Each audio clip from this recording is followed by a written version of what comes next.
Good day, everyone. This is Evelyn Ackah from the Ask Canada Immigration Lawyer podcast. I am so excited today because I get to have on our show Dr. Brian Abelson. Welcome, Dr. Abelson. It's great to be here. Thanks for having me, Evelyn. Thank It's you so wonderful. much. I'm excited to have Dr. Abelson because he's my chiropractor here in Calgary. His clinic is called Kinetic Health, and it's been a godsend for me and my old hips and my back. But also, I've gotten to know Dr. Abelson because he's so accomplished and he's done so many things. I just want to give you a quick overview of his background so you know who we're talking about. Dr. Abelson is a doctor of chiropractic medicine. He has done a lot of work in chiropractic as well as with training and developing new chiropractors and also for continuing education. He has written a number of books and articles related to his field, and he has done a lot of philanthropy around the world and has traveled extensively. And we just really get along, and I like talking to him about his philosophy on life. He's also an avid wellness focused doctor, which includes Tai Chi.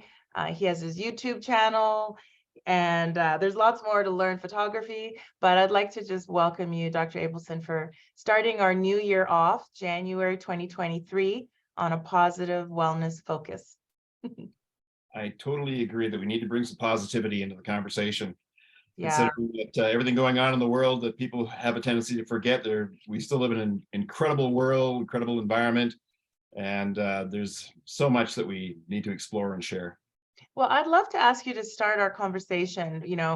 As I noticed, I've gone to other doctors and they do their thing and I leave and we don't really get to know who they are. And one thing I really love about your clinic is that there's a real sense of wanting to know more about your patients. And so over time, besides just what do you do for a living, it was, what do you do when you're not working? What does your husband do? Tell me about your kids. Tell me where you travel. What is your thought on what the latest current events? And so I'm interested by that because it's a very different experience. So how did you become more, I don't know, maybe more open, because you're also very generous with what you share about your family as a practitioner. When did that start for you? Well, I think it basically boils down to why I'm in practice. I'm in practice because I enjoy working with people. I don't just want to go through the motions. I'm 66 years old right now. Okay. Wow. I could be retired right now. But instead of that, I choose to keep working because I really enjoy helping people. I really enjoy getting to know people. And for me to get to know them, I have to figure out, what is it this individual is trying to achieve? What is it about them? What is it about their psyche? What's important to this person? For some people, when they come in, maybe they want to be just functional. Maybe they just want to get up and, spend time with their family doing things. For other people, they've actually limited themselves to saying, okay, I'm at this age, so I can't really do certain things right now, or I'm, fitting into this box, but that's not reality. The reality is that, usually our limitations are self-imposed. So when I get to know them, if we have a conversation, people start to realize that there are other options. So I really enjoy what I do. And part of that is just, getting to know the diversity of the people who walk in the door. And I love that people come from different backgrounds, different cultures. That started, a long time ago. Like I think I've told you, my wife, she may have grown up in Canada, but she's from South India. So that's, I get to know that culture, and I've done a lot of traveling around the world. And, I go to these places to learn things. I go, and it's such an incredible opportunity. I think that's what really makes the visits really cool for me. And as well, there's like international art all over the place, and, just give you a sense of who you are as a person. So I've learned a lot about you over the last couple of years. And for me, the interest is in your worldview about diversity of all kinds, your worldview about giving back to community. You've done a lot, you and your wife and your clinic, with the UNHCR, World Wildlife Fund, Plan International, and other organizations that you support. When did you start becoming or recognizing, maybe just like you and I feel, the sense of responsibility and the privilege we have to be able to contribute? When did that develop in you? I think what you just said in terms of it's a privilege, actually. So for a long time, we've always supported a lot of kids through Plan, for example. Mhm. And you see these kids and you start to realize some of these countries that I've traveled through, um, people are very, actually, they may be poor, but they're happy. Yeah. But they may lack opportunities in a particular area. So I realized that, even though it may be a small thing, I actually can make a difference. So Mhm. something I think that when I started traveling through Africa and I was only, well, not even 20 years old, Mhm. and look, seeing people in certain circumstances, and I was thinking, okay, how can I help these individuals? I mean, they actually come from very rich cultures, and they come from, there's so much that I've learned there. But Yeah. what I can do to help to support in a little way. So I realized things like Plan Canada can actually help to pay for, education in a certain area, or help to support a system that's already there. That for me is, that's probably the highlight of my career, Mhm. being able to get involved and do something. Yeah. I think it kind of aggravates me sometimes is I'll see people saying what problems are, but they're not doing anything about it. Yeah. So I think all of us have to take some type of action. It doesn't matter what it is, but you have to choose something and you actually have to do something. Yeah. I mean, where do you think that came from? Because that's not, you're a white guy from Canada. It's not necessarily, I mean, obviously I'm married to a white guy. So you and I both have very, interracial families and diverse Yeah, yeah. families, which is also another thing that's kind of cool. And my But kids look Italian. yeah, I'm sure. Gorgeous, I'm sure, right? And so it's kind of like, where do you think you got that from? Because for me as an immigrant, I recognize that because I've come from Ghana, a country that has lots of wealth and lots of poverty. It's a very broad spectrum. And I have seen how privileged I am to have been able to immigrate here with my family at age 5 and launch my life here. So I think for me, that sense of privilege and obligation to give back, like through all the generations, my parents and now my sister and I, we give back, we support our cousins and second cousins and aunts and whatever we can for school and health care and everything else, because we recognize that. But for somebody who grew up in North America, who is the dominant community, where do you think that came from? That's an interesting term, dominant community.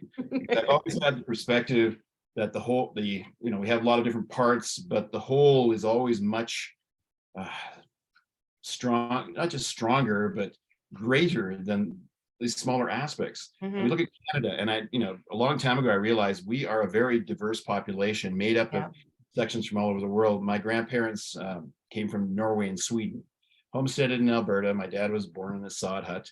But when I grew up, they always talked about the fact that, there's all these different sections and they all have great value.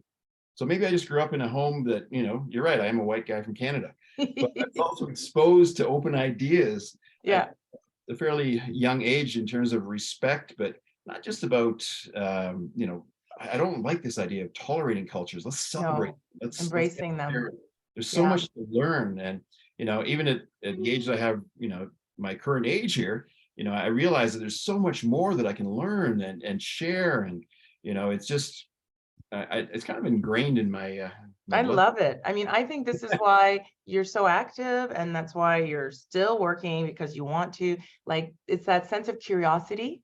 And as we age, sometimes people lose that. Like, I have a godmother, I've told you about her before. She's a retired psychologist, a PhD doctor, and she's 84, and she knows more about her iPhone and her iWatch and technology, and she's reading all the time, and she just keeps that, and I feel like that is helping her age well, that sense of curiosity.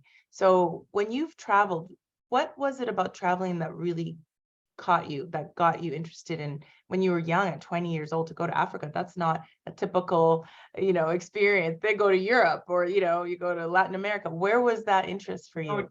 Yeah, I mean, that actually started out traveling through Europe, and I love Europe and I still love to go there, and there's so much culture. But it's funny, when I got down and I went through Egypt, and actually went through at first through the Sudan and Uganda, Wow. a lot of places. I'd be in these areas and it's just like, this was great in Europe, but wow, I've stepped into a whole new world here. And I don't really know that much about it, but I mean, it's just like, it just grips you in terms of the culture, just everything, the food, the people, the music. There's so much to learn.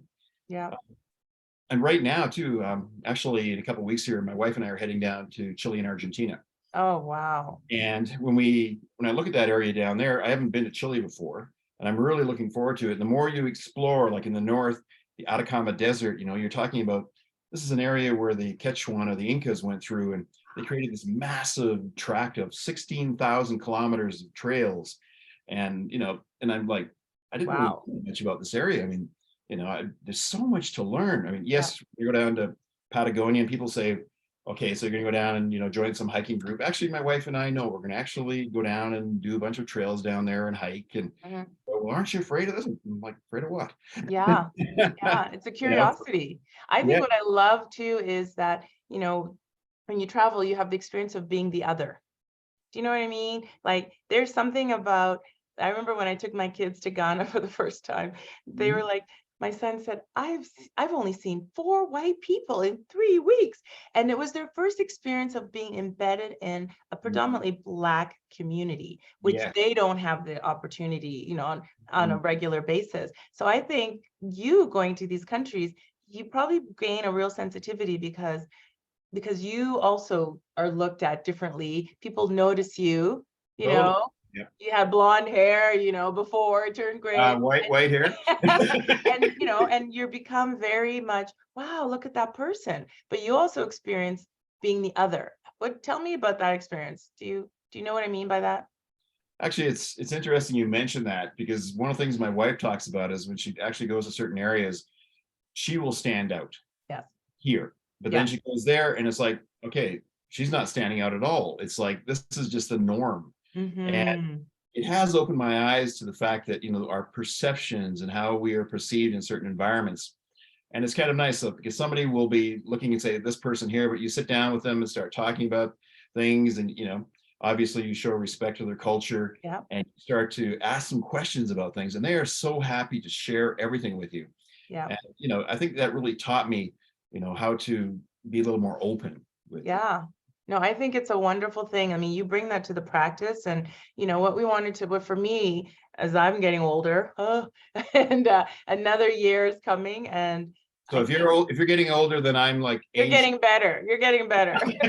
But I think aging well is really important. It's Yes. not just getting old. I want to be like you. I want to be like my godmother at 84. I want to be as mobile and active and alert as possible. Mhm. So how have you been able to do that? Because I know a lot of 66-year-olds who are not as active as you, who aren't working because they maybe can't even if they wanted to. And especially with the physicality of chiropractic, how have you kept that wellness in your life? Well, I think there's also the realization that we're all going to get injured at certain points. I was involved in the triathlon community and the running community Mhm. for 30 years.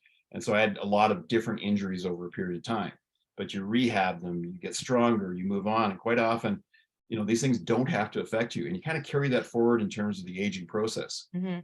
Then you realize that if I do stay active, certain things aren't going to change that much. For example, hormones in the body, testosterone, growth hormone. If we start weight training, these Yeah. levels that may be low as we age start to come back up again. We have things like sarcopenia, what happen with aging for muscle loss. We can reduce that significantly and quite often bring more muscle mass back. Hmm. But people realize that, they think, well, there's nothing I can do about that, but quite often they're wrong. We don't move, things start to tighten up. I'm always talking to people about, our muscles start to, sounds really bad, but in terms of like gristle in a piece of steak or something. Keep moving, blood flow. If we Yeah.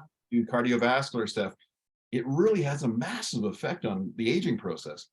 So, I mean, I noticed as I've gotten older, I have to stretch more. Like Right. I was a runner that didn't really stretch very much when I was younger because I didn't need to and I didn't have the effects of it. And now I get out of bed, I have to stretch. You've given me all these exercises and my trainer too, because my body is stiff after Mhm. sitting at a desk for 10 hours or longer a day.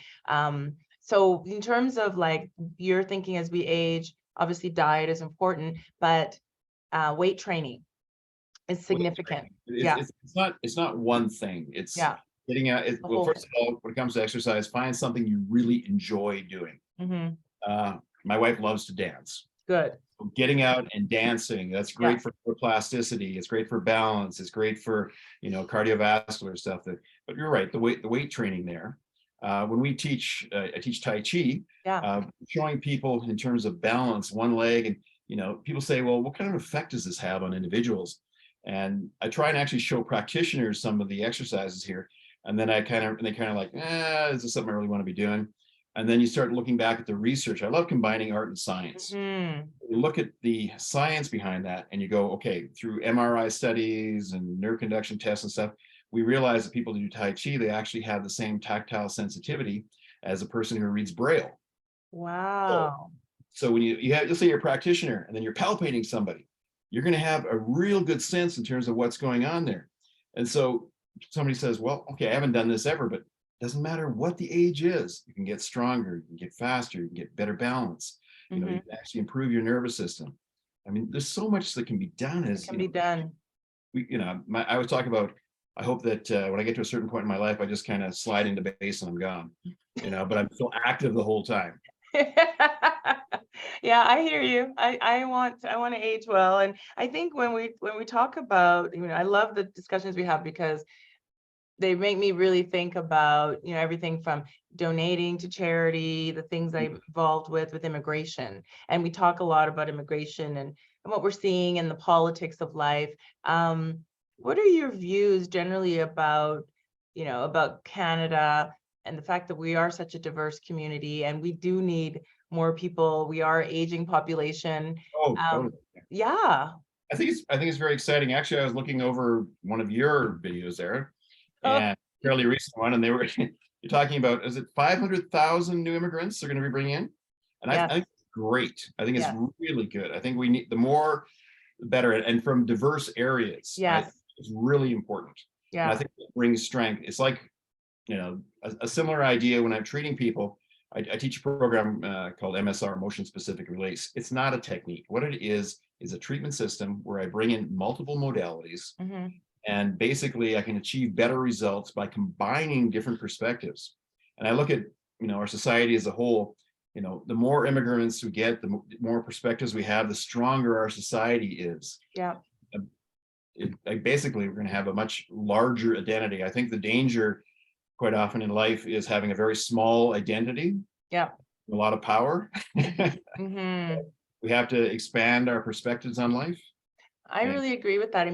Tell me about, I just wanted to touch base on this whole sense of integrating in the different modalities because, one thing is I have a family doctor. I have my chiropractor who is you, and your clinic also does massage, and you're saying you're doing the MSR, is that right? MSR, motion And specific. yeah, and you also do acupuncture and other things. So what Right. other modalities are you offering at the clinic? Because, I also go to an acupuncture sometimes and more for stress management, but I love the idea of this integration of medical supports from whether it's from traditional Chinese medicine, from Mhm. modern medicine, from hormone doctors. What do you think about that? Well, what do you offer at Kinetic Health?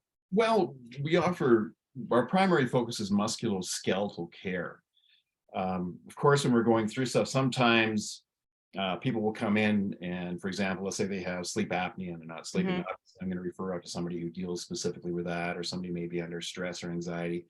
So it's having all these different portals. Mhm. But what we try and do is we look at it and we go, okay, in terms of just musculoskeletal care, we have a soft tissue system. So muscles, ligaments, tendons, nerves, cardiovascular, an osseous system, we're going to deal with in terms of chiropractic, but one of essentials is going to be exercise. So a graded program in terms of looking at their mobility, looking at their strength, looking at their balance, looking at things we can do to actually activate their nervous system. Mhm. So musculoskeletal envelope involves a lot of things, but it involves cooperation. So in other words, someone comes in and I'm doing a physical examination. Part of what we offer is the fact that I'm going to do a competent orthopedic and neurological examination so I can figure whether something is within my scope of practice. Okay. Okay, and it falls within a particular area. And if it doesn't fall within there, I'm going to refer out to a medical practitioner. And thank God they're there in terms of, it could have an infection. I mean, in terms Mhm. of our scope of practice, we're authorized for everything from x-rays, ultrasound. I can order MRIs or whatever. But the only reason I do that is to rule out other pathologies. Okay. So what I can offer is comprehensive analysis, a very logical treatment system, and I guess to be treated by like a human being. Yeah. Yeah. No, it's great. I mean, I was referred to you by my family doctor because he couldn't help me. And he said, I know, doctor, but I was like, I don't like the clicking. I don't like the breaking. And he said, Dr.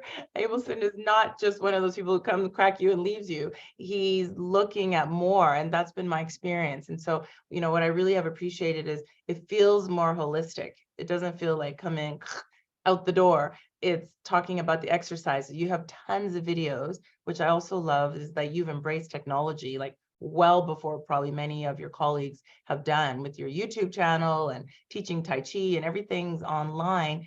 But it also allows me to find the videos that I need for you so I can do the exercises that you've told me to do at home. So it feels like a partnership with the patient as opposed to I've done my thing, out the door, that's a very different experience that I think that more doctors, more professionals should have. What else do you want to talk about, Dr. Abelson? I want to know about what you are involved in now in terms of some of the things with, that are upcoming for this next year in 2023. What is it that is going to motivate you? Oh, that's a good one. You know what? This is the first year, as probably as you know, that my goal, one of my resolutions is not to lose weight. Like it's been interesting, like maybe since the last maybe 5-6 years, as you get older, you're more sedentary. Even if I exercise a few days a week, I was gaining weight from my job basically, and I've been able to lose it, thank goodness, and keep it off. And that's not one of my resolutions. So right now my resolutions are focused on overall wellness. I'd like to learn more. I'd like to learn Tai Chi. I'd like to get back to more meditation because I know as somebody who's a little more anxious, more on the anxious side, that it helps slow my brain down.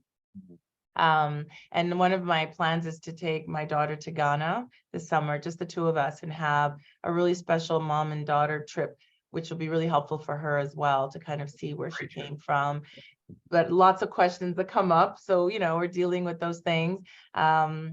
But yeah, for me this year's, I want to really recharge. Felt like last year was a hard year for many, many people. It was like the third year of COVID.